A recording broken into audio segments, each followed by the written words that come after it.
there, Derek here from Pacific Coast Auto once again. We're looking at a Nissan Skyline GTR.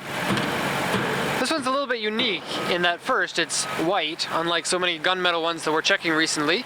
This one is going to the US, and some of you who know these cars a little bit better know that the white ones are not legal to be imported yet because they just started those ones in '91. This one has been repainted, and as you can see inside the engine bay it is black, and so this was originally a different color, although we don't know. The black inside of the engine bay could either be gunmetal or it could be the black exterior, and so I'm not too sure. But the other reason why this is a bit of a special car is because this one here is a little bit famous because this is the cheapest Skyline GTR that has been up for sale in the last 3 months. And because of that, a lot of people have been sending me this car when they're wondering about the price of these cars. And so a lot of people, they email me and they say, I want to get a GTR for this price range and it's too low, and I tell them that. And then they go search the history and they find examples of the cheapest ones that have gone through auction, and then they send them to me and say, well, I saw this one sold for that price. And some people are even angry at me when they hear that, when I tell them that you can't get a good GTR, for example, for under 10 grand. I won't say the price of this one. If you really are interested, you can check the past sales. It was under 1 million yen, and you basically can't get a GTR for under 1.2 million that is in reasonable condition. So I'm going to show you kind of around the car and what areas in particular are damaged. I'll show you the auction sheet and translate that for you so that you can see. So first off, this one's got 183,149 kilometers, so very high mileage for a GTR.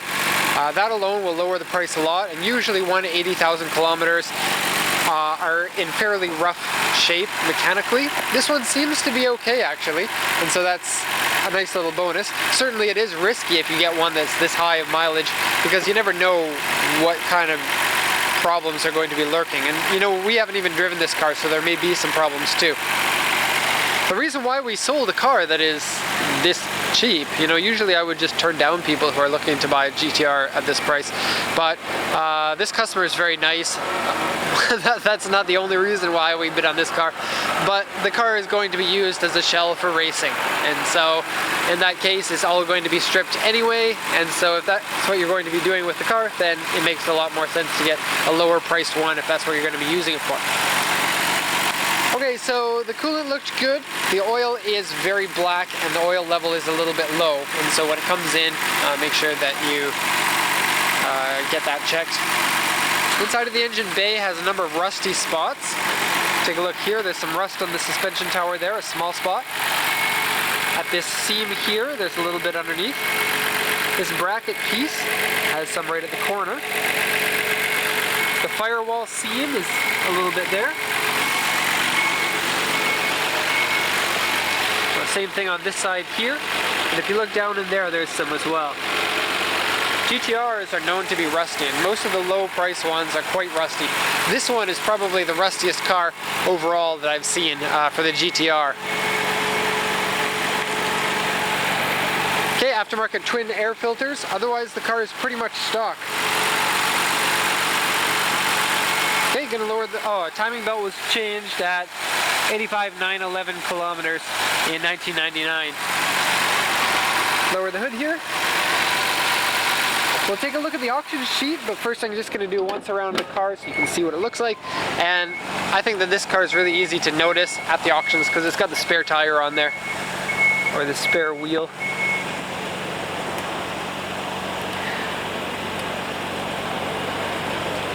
Sorry for not getting the framing properly. My camera screen is broken and I ordered a new one and it's taking over a month to come in. Also, the video is shaky when the image stabilizer's on, but I decided to keep the IS on because for the most part of the video you can't tell. If I'm moving the camera, then the IS seems to be working, but if the camera's still, then it doesn't work very well. It shakes the video. Okay, so R32 GTR wheels on there, Nismo front bumper, actually aftermarket front mount intercooler in here. And that's what these ducts for the Nismo bumper are for, is to feed more air into your intercooler. It's also got this hood spoiler that fits right here to direct more of the air into the radiator. That's a Nismo unit. These are not Nismo side skirts, they're the original ones. Original rear wing with the Nismo rear wing underneath it there. Aftermarket exhaust from HKS. Okay, next we're going to look at the auction sheet. This auction sheet might take a little bit of extra time to read because there are a lot of comments on it, so I'm just going to try to do it a little bit quick.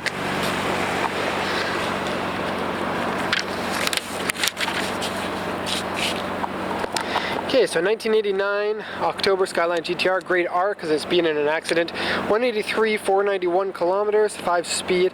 This one here says mission, which means transmission. I have no idea why the seller wanted to write that. You can only get the GTRs in manual transmissions. Turbo car, power steering, power windows. Color changed from white to white, I mean. That's what it says here and here, the same mark. Okay, interior dirty, wear, rip. Door mirror scratched and electric power folding doesn't work. One tire needs to be replaced. And that's the spare tire that's over there.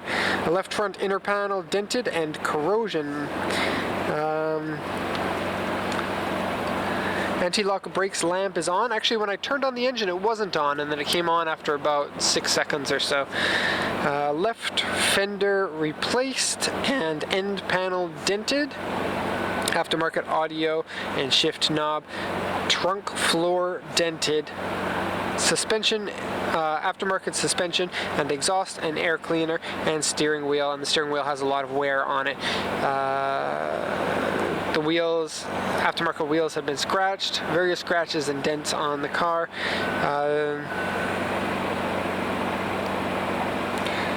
What does this one say? I can't read this one. It says engine fukezu, and I don't know what fukezu means.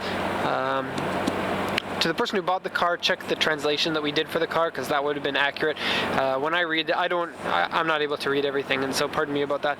AC doesn't work in the car, and it's funny because I did check it and it seemed to be working to me, but it could just be that it's not working very well. I don't know what they mean. It just says AC needs to be fixed. Underside and the engine room have rust and corrosion in them. Dashboard parts come up. Door mirrors, actually it's writing the same thing twice.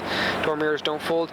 C1 is corrosion, so C1 on the roof, C1 on the back right fender, C2 on both side skirts, uneven paint on the car, and the whole car has been repainted, so paint wave on the sides, big scratches on the front bumper. So if you can remember all that, let's take a look at the car. GTR looks really good in white, and so I'm not surprised that a lot of people repaint their early model ones into white. For the most part, the body is quite straight and nice. And there actually is a little stowaway spider. It's actually not a little spider. It's really big and it scares me, but it's been on there the entire time. So front bumper has a lot of scrapes on it. Sounds like there's an electric fan in there.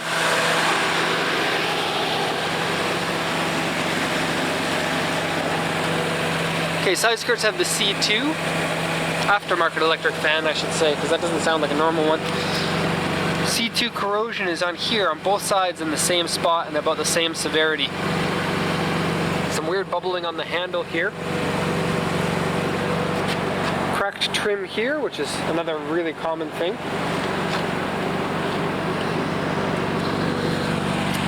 Rusty's down here. In the corner here. Damage to the bumper.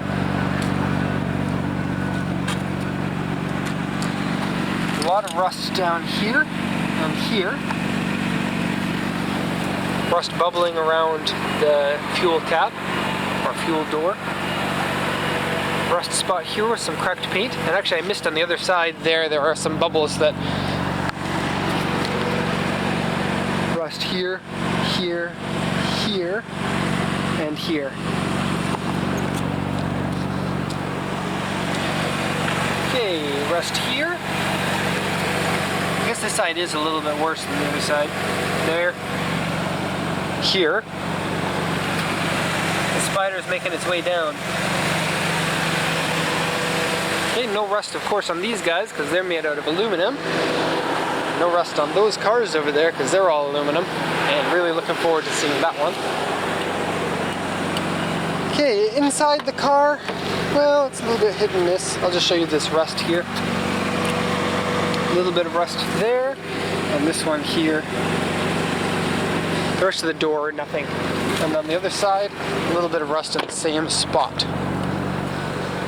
The fourth wheel of the GTR wheels is in the trunk. I'm not going to show you that because this video is already going to take a long time, and I've got pictures of that already. A little bit of rust there, and a little bit here. And interior. The interior surprised me. It had about 30 cigarettes in the ashtray.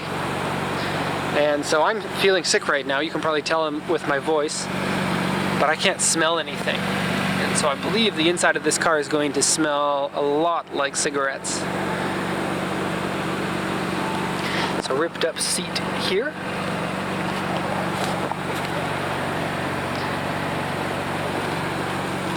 Steering wheel wear. Just jump in here. Door card liner is coming off a little bit here. Boost gauge. Anti-lock brake lamp is on. Engine seems to be pretty happy. Now you probably noticed the engine was a little bit noisy in the engine bay compartment.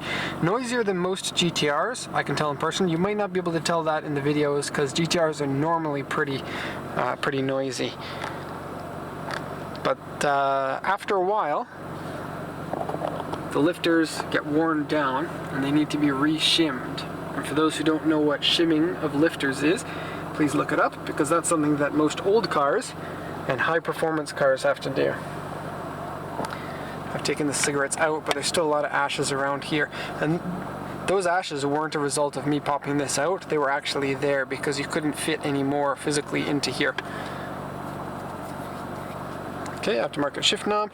Shifting seems to be good, clutch seems to be good, mechanically seems to be alright, so that's really nice, especially at the price.